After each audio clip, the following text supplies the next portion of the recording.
Ladies and gentlemen, welcome to our next session on the Neonate Fashion Sustain stage. I am super excited to welcome on the stage Elisa Naranjo from Einhorn and Clara from Fridays for Futures. Please give them a big round of applause.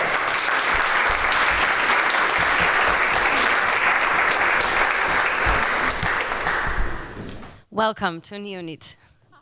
Hi.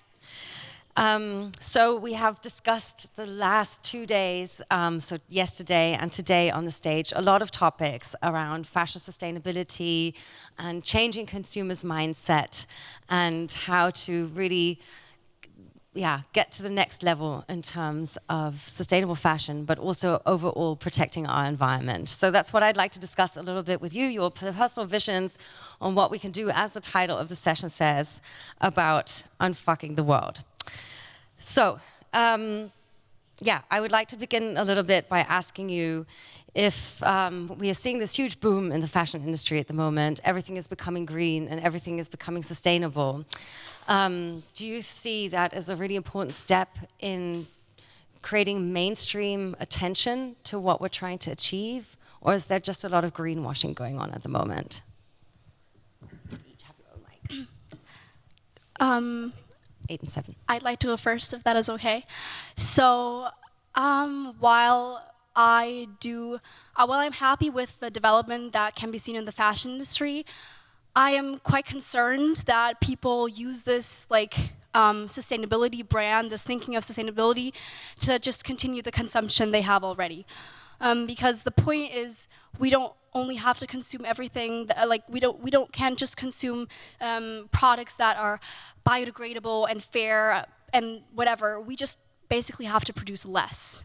And if we actually understand that, then the fair fashion industry is not the way to go. It's a mid-step, because people will always need some clothes, because you can't mend everything, you can't recycle everything. So there will have to be some sort of clothing industry, but I feel like at the moment, every brand tries to say that they're super fair and everything they do is natural and biodegradable, and in the end, it's just a way to please consumers, because we have this wave of environmentalism, and people are becoming very conscious. They're very conscious of their environment. And what the Fridays for Future movement, what a lot of climate activists want is just less consumption in general, for people to realize that the way that we are producing right now, the way that we are consuming, that might not be sustainable in the long term, but what companies want to do is they want to sell their products. So what they try to do is they try to sell their products in a way that people feel good. And it doesn't actually change the consumption that people have, and I think that's a problem. But isn't it a first step to get people to think about what they're consuming, though, in that change of mind pattern? Yes, probably it's a first step, but then you have to frame it as a first step.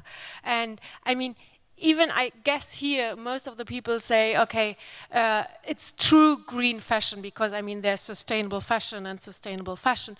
But even if it would be all organic and fair trade, and we continue the same way, we will still have this big environmental crisis coming to us. And for example, and if you look also or dig deeper what is organic or sustainable fashion, then you come to the end, okay, it might be organic, but organic, for example, does not include anything about biodiversity. And in biodiversity, we have the same, or I would say even more shit coming up than if you just look at CO2. So you really, or what we have to start doing is going into how we live and analyze what is the impact we're having on the environment as a whole, and how we can live within the boundaries. And if we don't take the boundaries as this is where we can actually live in, and just put sustainable, it might be super sustainable, but we have to look from the other side and not continue the same way, but look from the other side and go into, okay, these are the boundaries, and within these boundaries we build an economic system that we can survive within these boundaries. And I think this is a little bit a different focus. So it might be a first step, but just to go into a lot more depth in the future. The problem is resources are being used nonetheless. And what I see as the main problem is that it's a very elitist thing. The whole fair fashion industry is extremely elitist. They compare themselves to people who shop at Primark and think, wow, we're so much better than them. We buy those fair fashion products. In the end, it has a lot to do with privilege. Because a lot of the times, those fair fashion products, they cost a lot. A shirt costs 60 euros or dollars or whatever.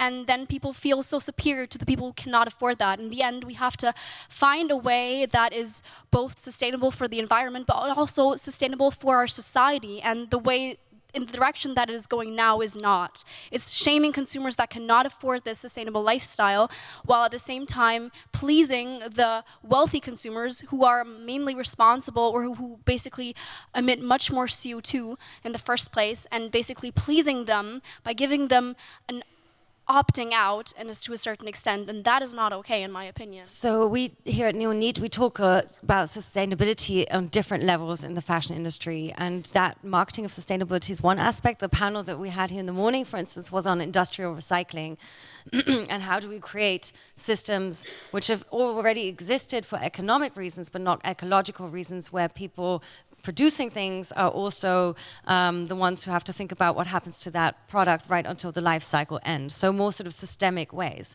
Aren't all these things connected? Like fashion is an expression of culture. It's one of the core expressions of culture that we have.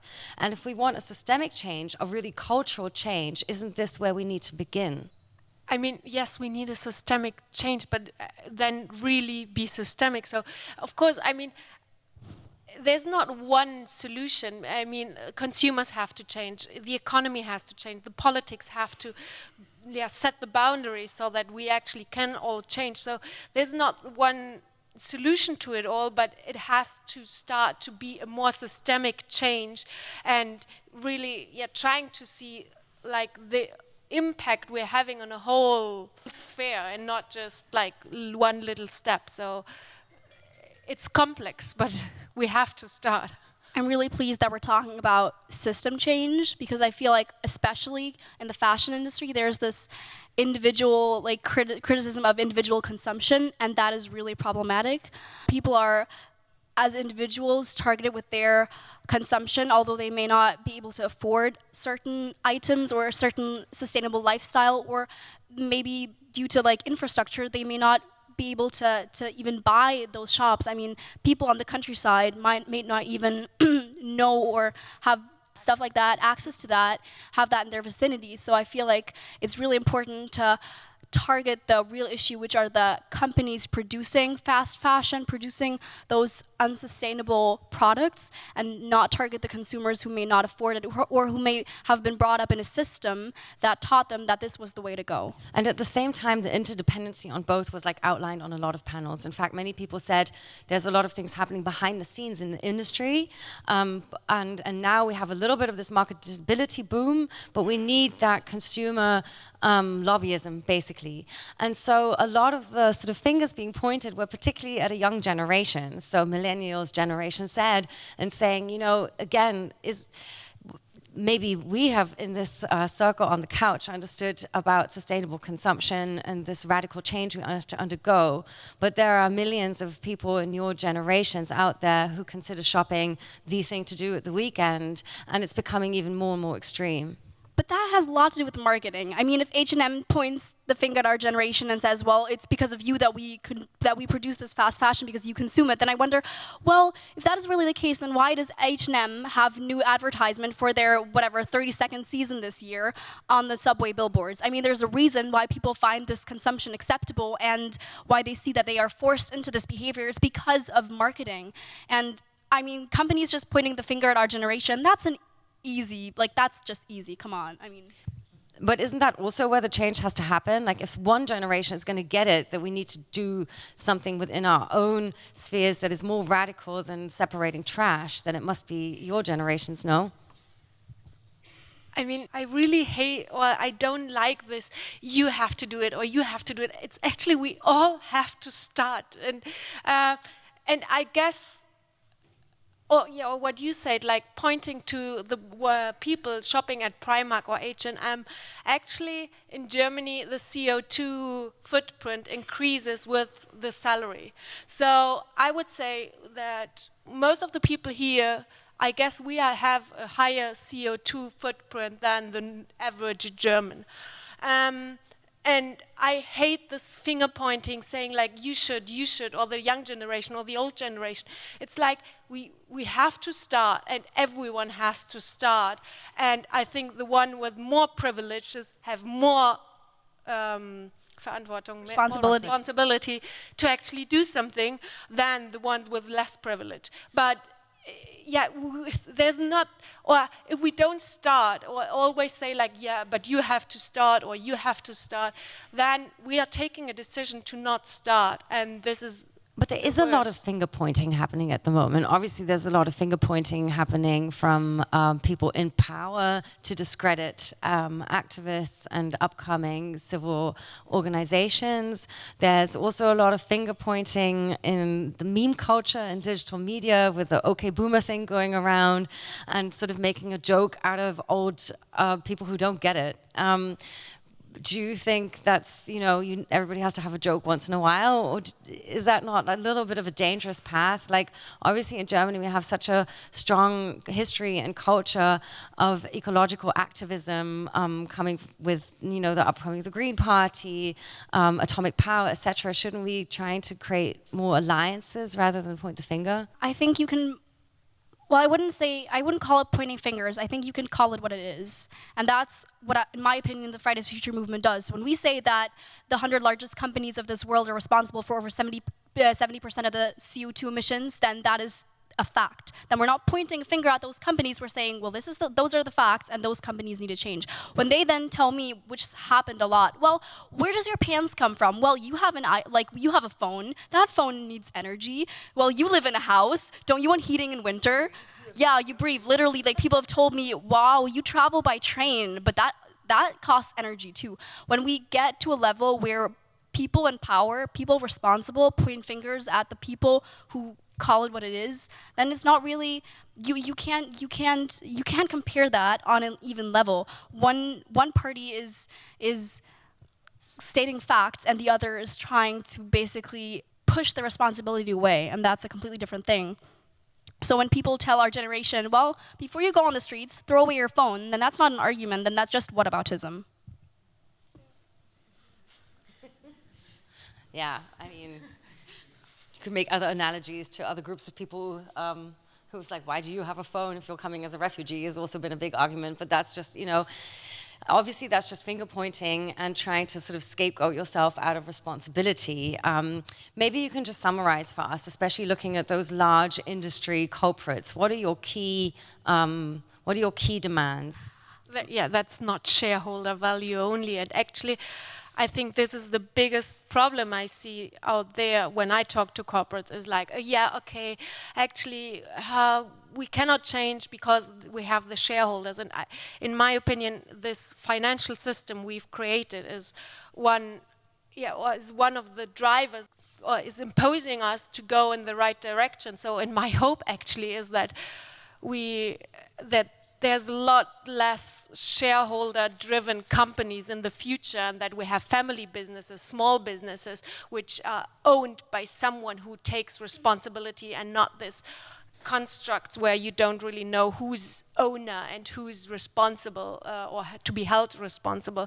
So, in my hope is that actually the large corporates, I really doubt that they will change, and I hope due to consumer drivers or also employees that they quit, that we shift the economy in a more responsible way.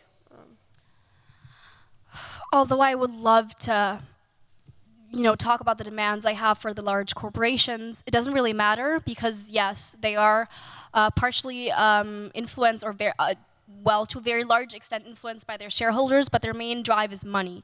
And when a company does something only for financial gain, then they will only do things that will either prohibit the money they get from like from decreasing, or they will try to increase the gain they have with that company. So in the end, I can talk to the bosses of Coca-Cola and Amazon and Shell and tell them, well, please, it's for the kids, it's for the future. And they will all nod and say, yeah, totally, we are on the bound, like we're on the way of changing. And in the end, they won't, unless there's financial incentive to do so. So my demands, and also the demands of Fridays for Future, often really point towards the politicians, because they can set the framework. They can basically create laws that prohibit companies from making money with unsustainable behavior. So some things are changing. We are getting rid of single-use plastics in the food sector this year, which is a new EU directive that's going to take hold. The Green Deal of the EU was announced. Can I just talk about the first thing? Yeah. Because that was silly, in my opinion. Because what they did was they got rid of plastic straws, those balloon holder things, and plastic cups. And those make up about 0.1% of the plastic pollution on this planet. They did that because people care about, it's what is on the news. It's like plastic straws. Okay, did you see the turtles? Think about the turtles. In the end, it's nothing. They only did it for show. If they really wanted to change something, they would really drastically change the CO2 and plastic laws in the EU, and they didn't do that at all. It was only for campaign. So then what else should have been done? I mean, what do you mean exactly by, can you quantify a little bit what you mean, just because maybe not everybody's on the same page of the discussion? Okay, just one example. The farms, like the SARM subsidies in the EU, they're given by area of land, which means that small farms who may have whatever, sustainable production, who don't use fertilizers, whatever, those companies might be very small, and they might get less subsidies than the factory farm next door, which has let's say 2,000 cows and 8,000 chickens, and which is not sustainable at all. And that has continued to happen because of lobbyism, and the EU doesn't change that, and it's not on the bound of changing that at all. But that's a completely different sort of field of politics, and don't you think it's important to... It's part of sustainable politics. Oh yes, it is, but there will be different political actors responsible for agriculture, and there will be different political responsible actors for... This is exactly the problem, that the one hand is actually with the subsidies, I mean, it's 40% of the EU household is for agricultural subsidies. It's 40%. And most go to factory farms. Yeah, exactly, and not going into sustain. I mean, they could have an impact and guide agriculture in a more sustainable way, but they're not doing it. So it's on the one hand, with money, they're incentivizing that you pollute, and then on the other you try to clean, instead of going with a vision. But don't you think there's a little bit of a gap? Because I totally understand what you mean, and again, with the question, what is more systemic as change? But again, if we're pushing for systemic change and you're trying to create a real movement that is an intergenerational movement and an intersectional movement as well, don't you think that, for instance, getting rid of single-use plastic is again a step in changing consumer habits when it comes to treating resources as something throwaway and wasteful? So isn't it a little bit counterproductive to go and say that's a useless piece of politics, it's just a marketing campaign? Actually, no, because the point is often when one sees those laws, people react very positively, and they say, well, we achieved something, and basically, there's this illusion that because of this law banning plastic straws, or because of, let's say, McDonald's now introducing a vegan burger or something, that now they did something, they actually achieved something, we all did something, and now we can all be satisfied, and maybe we can even stop. And that is very, very concerning. So really, laws that do little to nothing, but please voters and consumers, can have a worse impact. And I would say, I mean, yeah, maybe it's a right step. I wouldn't judge on it, but seeing that we have little time left and then we will have irreversible things coming, and that will have a lot of more costs.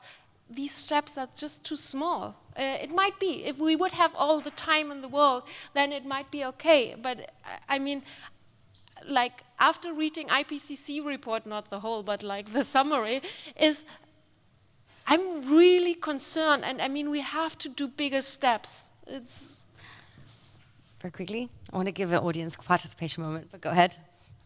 Yeah, just one example of that was Fashion Changers. I introduced this great petition, basically demanding that companies should be held responsible for all the steps in their production. So all the textile production, that H&M and all of those companies should be held legally responsible for all of that. And when we handed in that petition to the German government, what they said was, oh, this is a really great petition. Now when we talk to the large fashion brands, we can show them, we can tell them about this petition and maybe have some great talks with them. And I thought, no. We don't want great talks with politicians. We want actual legal framework stopping them from doing something. And that is really devastating because you have a couple 100,000 people demanding change, signing this petition, going on the streets, and then what politicians say, oh, this will be a really nice framework, making talks with with companies a little bit nicer. And that's not the way to go. Yes, welcome to the world of very frustrating activism and trying politics making, and I think that's the point you made very clearly. These things take time, and they take way too long, and we do not have that time, which is what makes that even more frustrating than it already is. We're running out of time here on the stage as well, but I do want to, a lot of people came for this session, so there are one or two questions that you want to ask the panelists. Everybody's in shock and contemplating what how can we get to the big things quicker? Well, then let's maybe end with a positive call to action, because there are a lot of people here trying to go for that systemic change. We have talked, like I said, about a lot of things on stage. Also, regulatory measures like making it mandatory for, as you said, clothes producers to collect and work with their waste materials, not just in the textile industry. We talked about tax mechanisms for encouraging consumption of renewable products and making it mandatory to include recycled materials. So all kinds of suggestions. And like I said, there's a whole conference and a whole trade fair of people trying to get it right here. So maybe a couple of words of encouragement and how they, I think now we're a little bit out of time. That's okay. Yeah, how they can help push for that systemic change that you're calling for. Come to our next strike on the 24th of January. It will be really cool and great, and we'll show politicians that we will continue striking in the next year. Thank you. Yeah, that everyone can do something. Like, you can join an initiative, you can create your own initiative, you can raise your voice as an employer, as an employee, as an activist. As a consumer, and we have to start doing it. So in every sphere we can be activists, and please start doing it. So with that, I think I would just like to say a really personal thank you from my side, because I know you're both, and both your organizations or movements are going through a lot of stress and a lot of critique. And I just wanted to say thank you for the wonderful work that you're doing, and please continue it. Thank you. A big round of applause, please, for these two fantastic people.